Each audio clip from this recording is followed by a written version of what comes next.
Hi, this is Jiajun Hu. This video is for the probability homework 6, problem 1.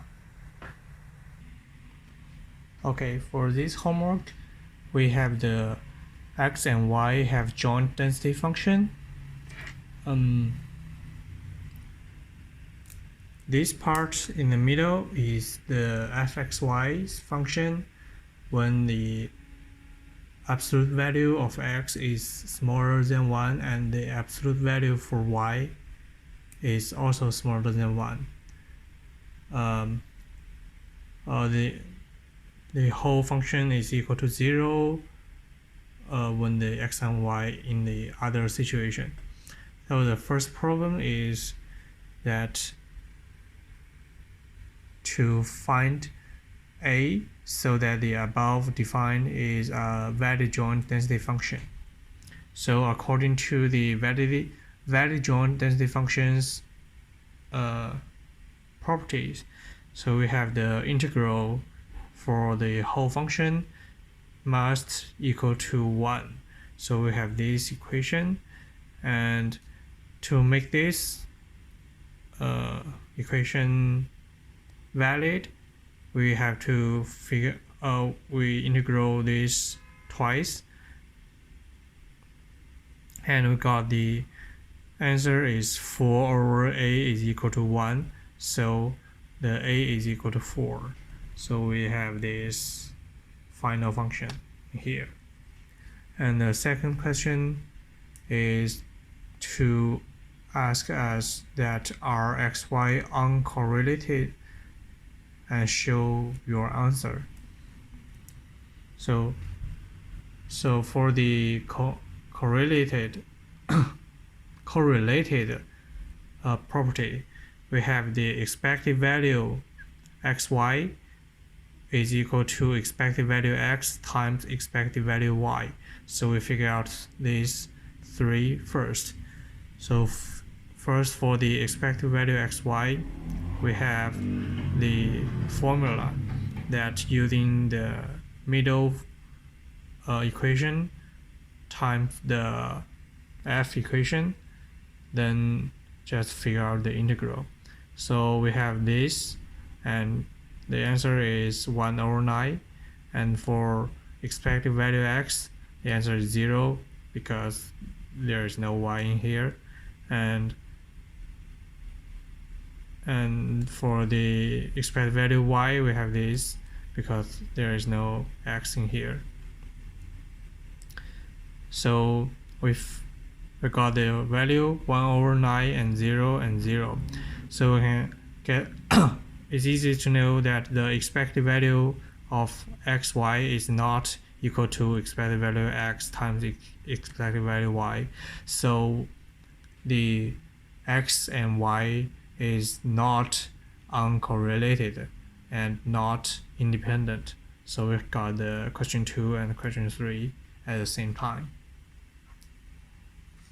And then for the number 4, the question 4 is to find the joint density function of x squared and y squared. So in this function, we need to set the x squared and y squared to z and w, because we cannot just using the x squared and y squared in the whole function. That will be hard to understand and explain it. So we figure out the j value is for the derivative of x squared and derivative of y squared. So this, and the value is 4xy, and we can figure out this because x squared is equal to z, so the x is equal to square root z, and y is equal to square root w. Oh, actually it should be positive or negative z and w, but it's just the absolute value, so it's just here. Well, so we can use the function, the equation that f ZW is equal to this. So this is for the positive root and the negative root and the middle root. So we plug in this into this function, so we can get this function. The absolute value j is this, so it's in here, and there are 4 in the button, so we have here, and this 4 just 2 times 1 plus square root z times square root w plus 2 times 1 minus square root z and square root w. So it's easy, and we can figure out the final answer is 1 over 4 times square root z times square root w, and this can divide into these 2 parts, and this part is equal to the fzz and this part is equal to the fww. It's just simple step. Okay, so we can figure out the joint density function of x squared and y squared is here. So this is 4.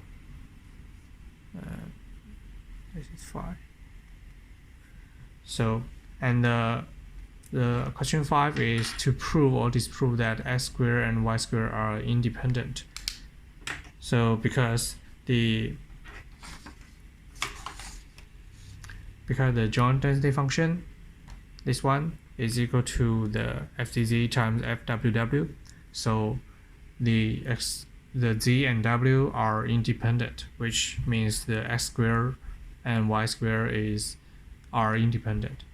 So that's it.